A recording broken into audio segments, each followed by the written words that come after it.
بيبدأ الفيلم بجايسون وهو بيكلم صاحبه كريج، وبيتفقوا على الحفلة اللي هيعملوها في عطلة نهاية الأسبوع. وبيعرف كريج جايسون إنه بعت له حزمتين من المخدرات تمنهم يعدي $7000 على البيت عشان يكونوا جاهزين ومستعدين للحفلة. فبيتعصب عليه جايسون وبيقول له إنه مش هيقدر يستلم الكمية الكبيرة دي، فبيقول له إنه بعتها من امبارح وزمانها في الطريق ليه. وفجأة بتدخل أمه وبيقفل جايسون مع كريج بسرعة عشان ما يتكشفوش. وفي نفس الوقت بيكون جون والد جايسون، واللي بنعرف إنه صاحب شركة نقل بيتابع الشغل في شركته. وفي نهاية اليوم بيتمنى لكل العمال اللي عنده أجازة نهاية أسبوع سعيدة، لكنه وهو ماشي بيلاحظ واحد من العمال اسمه دانيال وهو شغال. ولما بيسأله هو بيعمل إيه بيقول له إنه هيشتغل 4 ساعات إضافية لأن المرتب مش بيكفي. فبيتعاطف جون معاه وبيقرر إنه يساعده ويفضل معاه لحد ما يخلص شغله. وبيتكلموا هما الاتنين مع بعض، وبيعرف جون إن دانيال شغال عنده بقاله 3 أسابيع بس. وبنرجع مرة تانية لجايسون واللي بيكون قاعد وبيسمع صوت عربية مندوب الشحن وهي بتركن قدام البيت بتاعه. وبسرعة بيروح يفتح الباب عشان المندوب بيرنش الجرس وأمه تعرف، وبيستلم منه حزمة المخدرات.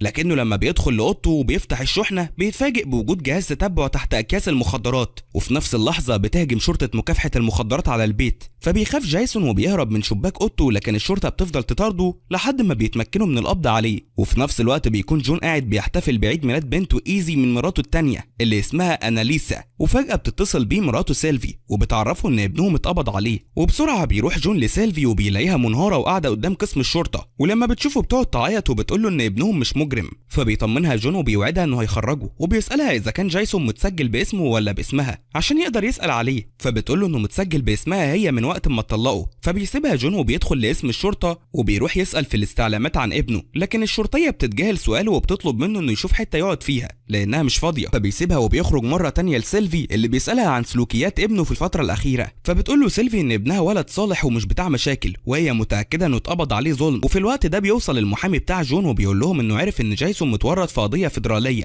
فبيتراقب جون وبيسأله هو ابنه عمل إيه، فبيقول له المحامي إن اتقبض عليه وهو معاه كمية كبيرة من الأقراص المخدرة، وإن الكمية دي في نظر القانون تعتبر إتجار رسمي بالمخدرات. وكمان جايسون اعترف ان صاحبه كريج اللي بعت له الكميه دي من المخدرات عشان الحفله اللي هيعملوها في نهايه الاسبوع. وبيقول لهم المحامي ان الشرطه قبضت على كريج وهو بيبعت المخدرات دي بالبريد، وحطوا جوه شحنه المخدرات جهاز تتبع عشان يعرفوا هي رايحه لمين. وعشان كريج يقلل الحكم عليه اتفق مع الشرطه انه يسلمهم جايسون شريكه. فبتنهار سيلفي وبتقول للمحامي ان ابنها مظلوم، فبيقول لها المحامي ان جايسون اتورط خلاص وهيتحكم عليه بالسجن لمده 10 سنين. وبينهار جون وسيلفي ومش بيكونوا مصدقين اللي حصل لابنهم اللي كان هيدخل الجامعه الشهر الجاي. وبيرجع بعدها جون على البيت وبيكون متوتر جدا وخايف على ابنه، وبيقول لمراته أناليسا انه غلط لما ساب سيلفي طليقته تربي ابنه. وفي تاني يوم بيروح جون وسيلفي والمحامي عشان يزوروا جايسون، وبيقول المحامي لجايسون انه لو اعترف على تجار المخدرات اللي بيتعامل معاهم كريج صاحبه هيتخفف عنه عقوبته من 10 سنين لسنتين. لكن جايسون مش بيكون عارف اي حاجه وبيقول له انه ما يعرفش حد غير كريج. فبيزعق له جون وبيطلب منه انه يعترف على اي حد عشان يخرج نفسه من المصيبه دي. فبيقول جايسون ان والد حبيبته اماندا بيتاجر في المخدرات وكان بيشوف كريج عنده كتير، لكنه ما يعرفش هو ده اللي بيشتغل معاه كريج ولا لا. لكنه مش هيقدر يبلغ لان والدها شخصيه سياسيه كبيره ومترشح لانه يكون حاكم الولايه، ومحدش هيصدقه لو قال الكلام ده عليه. فبيطلب منه المحامي انه يعترف على اي حد من اصحابه يكون بيتعاطى المخدرات عشان ينقذ نفسه، لكن جايسون بيرفض وبيقول له انه مش هيخون اصحابه زي ما كريج خانه وورطه. فبيتعصب جون عليه اكتر وبيقول له انه مش مستعد يشوفه مستقبله بيضيع، وانه مش هيسمح له يدمر حياته بايده، وبيسيبه وبيروح على شركته. وهو هناك بيتصل باصحابه وبيطلب منهم انهم يرتبوا له ميعاد مع المدعي العام. وفعلا بيقدر جون انه يقابل المدعي العام واللي بيكون اسمه جوان كيفان. وبتقول له جوان انها مستغربه ان راجل اعمال ناجح ومحترم زيه ابنه يتورط في قضيه مخدرات كبيره، وبتعرفه انها متعاطفه معاه لكنه للاسف مفيش في ايديها حاجه تقدر تساعدها بيه، وده لانها مؤمنه ان اللي غلط لازم يتعاقب.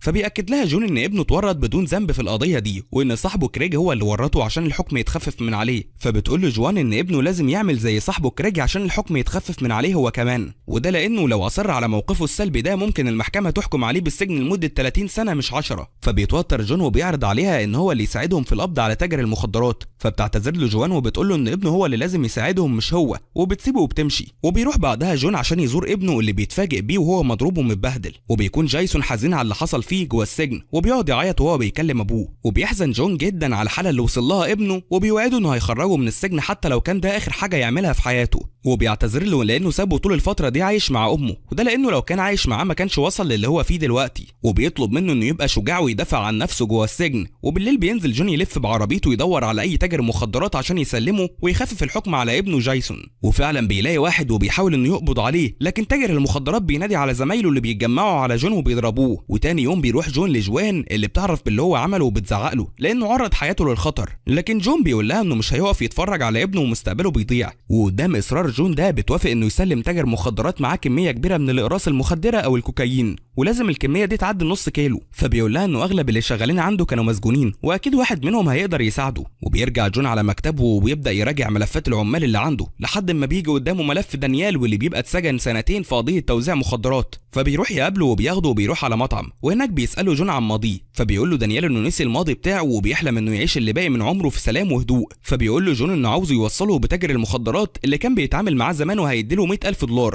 لكن دانيال بيرفض عرض جون وبيقول له انه قفل الصفحه القديمه دي من حياته خلاص ومش عاوز يفتحها مره تانية، وانه عاوز يعيش حياته بهدوء عشان يضمن سلامه عيلته. وبيسيبه وبيمشي، لكن جون بيخرج وراه وبيرفع له السعر ل $200,000، بس دانيال بيرفض برضه لانه بيكون خايف على عيلته. وبيرجع بعدها دانيال على بيته وبيلاقي مراته بتستعد عشان تروح للشغل، لكن دانيال بيرفض انه ينزلها لان الوقت متاخر. بس مراته بتفكره بالاقساط والديون اللي عليهم، وبتعرفه انها لو ما راحتش الشغل هتترفد وبتسيبه وتمشي. وهنا بيتضايق دانيال، وده لانه لو كان معاه فلوس ما كانش مراته اتجبرت انها تشتغل فترتين في اليوم ولا هو يشتغل عدد ساعات زياده. وعشان كده بيروح لجون تاني يوم وبيقول له انه موافق على عرضه، وبياخده وبيروحوا لتاجر مخدرات كبير اسمه ماليك، وبيطلب منه انه يستنى في العربيه لحد ما يدخل ويتكلم مع ماليك، وده لانهم هما الاتنين لو دخلوا سوا ماليك هيقتلهم. وبيدخل دانيال يقابل ماليك اللي بيبقى مفكره راجع عايز يشتغل معاه تاني، لكن دانيال بيعرفه انه جاي يتوسط لشخص ساعده كتير وهو في السجن. فبيوافق ماليك انه يقابل جون وبيبعت له واحد من رجالته عشان ينادي عليه. وبيدخل جون وبيطلب من ماليك انه ينقل له شحنات المخدرات في العربيات بتاعته، وبيعرفه ان الشرطه مش هتشك في العربيات بتاعته لان ليه عيون كتير جدا جوه جهاز الشرطه، وده معناه ان البضاعه بتاعته هتبقى في امان. فبيساله ماليك عن الكميه اللي يقدر ينقلها وكمان عن اتعابه. فبيقول له جون انه يقدر ينقل نص طن ومش هياخد غير 5% من اجمالي البضاعه اللي بينقلها. فبيعجب ماليك بجون وبيوافق على العرض بتاعه، لكن بشرط ان دانيال يبقى معاه في اول عمليه عشان يبقى مطمن. لكن دانيال بيرفض وبيقول له انه اعتزل الشغل ده خلاص وهو جاي عشان يوصلهم ببعض وبس. لكن ماليك بيهدده انه هيقتله هو وجون لو ما قبلش انه يعمل معاه اول عمليه، وهنا بيضطر دانيال انه يوافق. وبيخرج بعدها جون ودانيال من عند ماليك، وبيبقى دانيال متعصب لانه مضطر انه يرجع يشتغل في المخدرات تاني. وبيطلب من جون الفلوس اللي هم اتفقوا عليها، لكن جون بيرفض انه يديله المبلغ كله وبيقول له انه هياخد 100,000 بس والباقي هيبقى بعد العمليه. وفي نفس الوقت بيكون ماليك جمع معلومات عن جون وبيعرف انه متجوز وعنده طفله صغيره ومالوش اي سوابق.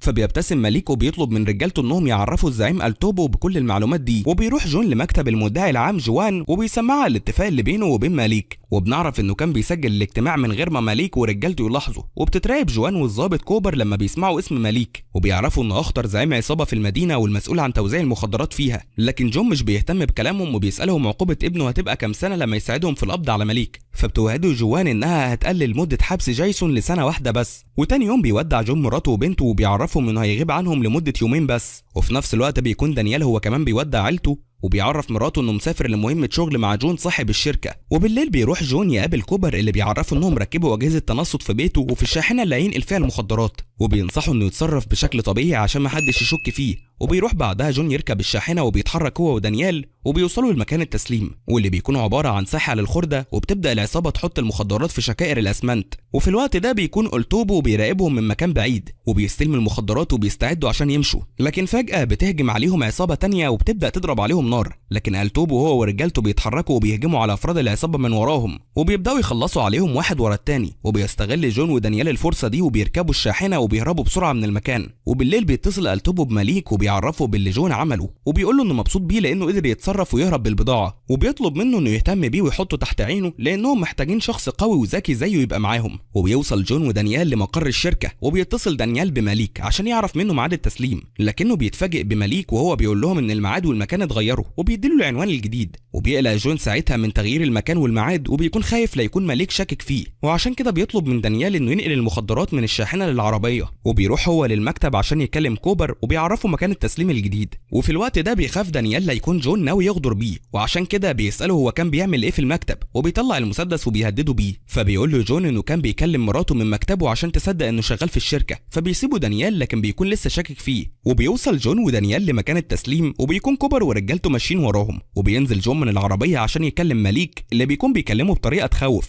وبيطلب منه انه يسلمه البضاعه. لكنه بعد ما بيستلم المخدرات بيضحك وبيدي لجون نسبته، وبيقول له ان الزعيم الكبير عاوز يقابله عشان يتفق معاه على تفاصيل شغله معاهم، وبيسيبه وبيمشي. وفي الوقت ده بيرفض كوبر وباقي رجالته انه يقبض على ماليك واللي معاه عشان يعرفوا مين الزعيم اللي وراه. وفي تاني يوم بيروح جون لمكتب المدعي العام جوان، وبيزعق لها هي وكوبر لانهم ما قبضوش على ماليك وعصابته امبارح. فبتهديه جوان وبتقول له انهم عاوزين يقبضوا على الشخص اللي ورا ماليك لانه اهم من ماليك بكتير، وبتطلب منه انه يصبر شويه وهي هتفهمه كل حاجه قريب. وفي نفس اليوم بيعرف جون من سيلفي طليقته ان ابنه تم نقله على مستشفى السجن بعد ما المساجين اعتدوا عليه وضربوه. فبينهار ساعتها جون وبيروح بسرعه على السجن، وبيتاكد وقتها من كلام سيلفي. وهو خارج من السجن بيتفاجئ بدانيال واللي بيعرفه انه كان ماشي وراه، وبيساله دانيال كان بيعمل ايه جوه السجن. فبيقول له جون كل حاجه، وان ابنه مسجون ظلم في قضيه مخدرات، وانه بيتعاون مع الشرطه عشان يخفف مده العقوبه على ابنه. فبيتعصب دانيال وبيقول ان ماليك مش هيسيبهم، وبيعرفه انه هيروح يبلغ ماليك عشان ينقذ نفسه وينقذ عيلته. وبيرجع دانيال لبيته وبيتفاجئ بمراته وهي بتزعق له وبتشتمه، وده بعد ما لقيت معاه فلوس كتير، وبتبقى مفكره انه رجع تاني يشتغل في المخدرات. لكن دانيال بيطمنها وبيطلب منها تلم هدومها هي وابنها، وبتروح تقعد مع والدتها لحد ما الفتره دي تعدي لانه في مشكله كبيره. وفي نفس الوقت بيعرف جون من مراته اناليسا ان في مجموعه من المجرمين اقتحموا البيت وفضلوا قاعدين مستنيينه. فبيرجع بسرعه على البيت وبيطلب منها انها تلم هدومها وتاخد بنتها وتروح تقعد عند اختها. وبيدخل بعدها وبيلاقي ماليك ورجالته هم اللي قاعدين، وبيسالهم هم عايزين منه ايه. فبيقول له ماليك ان الزعيم التوبو عاوز يشوفه، وبياخده وبيروح على مقر عصابه التوبو، وبيدخل جون لوحده يقابله. وبيقابل جون التوبو اللي بيعرفه انه عارف عنه كل حاجه، وانه عنده زوجه وطفله، وانه لو اشتغل معاهم هيبقى من عيلته وحمايته وحمايه اسرته هتبقى مسؤوليته، لكنه لو فكر بس انه يخونهم في يوم من الايام هيفقد كل حاجه، فلوسه ومراته وبنته. وبيترعب جون من كلام التوبو وبيقلق جدا على اسرته،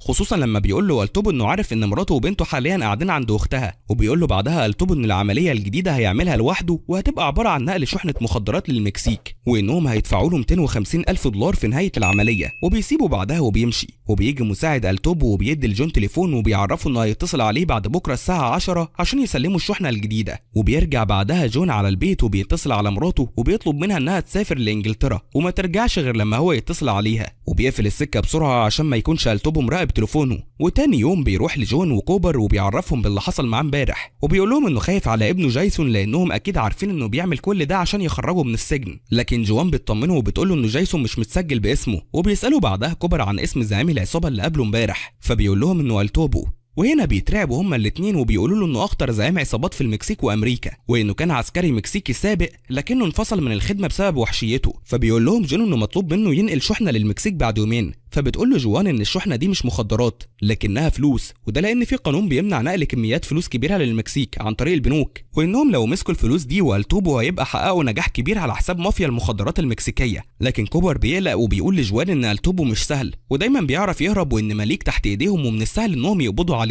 لكن جوان بترفض وبتقول له انهم لو قدروا يوقعوا التوبو ساعتها ماليك هيبقى فريسه سهله ليهم وممكن يقبضوا عليه في اي وقت. فبيتعصب كوبر وبيسيبها وبيمشي. اما جون فبيقرر انه يغير الاتفاق مع جوان، وبيقول لها انه مش هيسلمها التوبو غير لما يضمن ان ابنه هيخرج في نفس اللحظه اللي التوبو هيتقبض عليه فيها. وبتضطر جوان انها توافق على طلب جون. وبيروح بعدها جون لدانيال وبيشكره انه معرفش ماليك اي حاجه، وبيطلب منه انه يساعده في العمليه اللي طلبوا فيها التوبو لانه ناوي يامن نفسه ويامنه لانه مش واثق في الشرطه. وبعد يومين بيجي رساله لجون بالعنوان اللي هيستلم منه الفلوس، وبيتحرك جون بالشاحنه بتاعته على مكان استلام الشحنه. وبيقف جون في نص الطريق وبيبدل الشاحنه المتراقبه بشاحنه تانية وبيكمل طريقه. وبيقلق كوبر لما بيلاقي جون ما اتحركش بقاله فتره، وبيروح عشان يشوف فيه ايه، لكنه بينصدم لما بيلاقي جون مش موجود فيها. وفي نفس الوقت بيتصل دانيال بجون وبيعرفه انه بيراقب عصابه ماليك عشان يعرف منهم رقم التوبو. وبيوصل جون للعنوان وبيستلم الفلوس من مساعد التوبو، وبيبدا يتحرك لحدود المكسيك. وفي نفس الوقت بيهجم دانيال على وكر عصابه ماليك وبيخلص عليهم كلهم، وبيقتل ماليك وبياخد منه الموبايل بتاعه، وبيبعت رقم التوبو لجون في رساله. وفي نفس اللحظه بنشوف واحد من رجاله التوبو وهو في السجن اللي فيه جايسون، وبيعرف من الضباط اللي هناك ان جايسون يبقى ابن جون. وبيتصل ساعتها على التوبو وبيعرفه وبيقول له ان جون بيعمل كده عشان يسلمهم للشرطه ويخرج ابنه من السجن. وبنرجع تاني لجون اللي بيتصل على كوبر وبيقول له انه غير الخطه عشان يضمن انه يبقى امان هو وابنه، وبيبعت له رقم التوبو في رساله وبيطلب منه انه يحدد موقعه ويقبض عليه. لكن كوبر بيقول له انه التوبو عرف ان جايسون يبقى ابنه وانه بيشتغل معاهم، وبيطلب منه انه ما يعديش الحدود وانهم هيقبضوا على التوبو والفلوس جوه البلد. وفجأة بيهجم رجالة التوبو على جون وبيحاولوا انهم يقتلوه عشان ياخدوا الفلوس بتاعتهم، وبيبدأ جون يضرب عليهم نار عشان ينقذ نفسه وينقذ الفلوس اللي معاه، وبيقدر جون انه يخلص عليهم كلهم لكنه بيتصاب في رجله. وبيتصل بعدها كوبر وبيطمنه انه ابنه في امان وانهم حددوا موقع التوبو وبيتحركوا عشان يقبضوا عليه. لكن فجأة بتظهر عربية تانية فيها رجالة التوبو وبيبدأوا يضربوا على جون نار، لكن جون بيخبط العربية وبيدمرها، لكن للأسف بتتقلب الشاحنة بيه وبيفتكر ساعتها انه هيموت، لكن بيجي له ضابط من مكافحة المخدرات وبينقذه. وفي نفس الوقت بيقدر كوبر ورجالته انهم يحاصروا عربية التوبو ويقبضوا عليه قبل ما يهرب من البلد. وبتعمل جوان مؤتمر صحفي وبتقول انهم قدروا يقبضوا على زعيم المخدرات الاول التوبو وافراد عصابته، وبتشكر جون ودانيال على مساعدتهم في القبض عليه، وبيسلم كوبر مكافأة كبيرة لدانيال اللي بيحاول يرفضها وبيقول انها حق جون، لكن كوبر بيقول له ان جون هو اللي اتنازل عنها. وفي النهاية بيروح جون للسجن عشان يستلم ابنه جايسون اللي بيحضنه وبيوعده انه مش هيخليه يبعد عنه مرة تانية. ولحد هنا بيخلص فيلم النهارده. لو عجبك فيلم النهارده ما تنساش تعمل لايك وتشترك في القناة وتفعل زر الجرس عشان يوصلك كل جديد. اشوفكم الفيديو الجاي، سلام.